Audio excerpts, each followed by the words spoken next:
Welcome to Let Me Fix This. Enjoy the video. Start by placing both Qcy earbuds in their charging case and close it.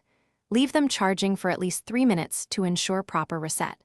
Open the case with the earbuds inside to enter pairing mode automatically. If your model uses a manual method, press for 5 seconds on both buds. Watch the LED lights flash red and blue, indicating readiness to pair. On your phone, enable Bluetooth and scan for devices with simple names. Select the Qcy device name and tap Connect to complete the pairing process.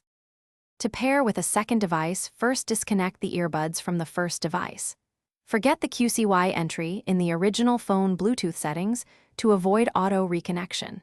Reset pairing by holding both earbuds touch panels for 8 seconds until LEDs flash.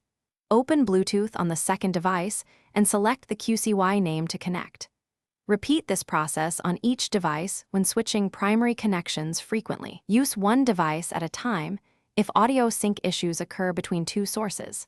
If pairing fails, restart both your phone and the Qcy earbuds charging case. Check battery level. Low charge under 20% can prevent successful Bluetooth pairing. Clean contact pins and ensure the earbuds make firm contact in the case. Update your phone Bluetooth software and the Qcy firmware using its companion app. Use a factory reset for persistent issues by holding both buds for 12 seconds. Contact Qcy support if problems persist despite all troubleshooting steps attempted. Also try pairing near the router to reduce wireless interference from other devices. Thanks for watching. If you found this helpful, don't forget to like and subscribe.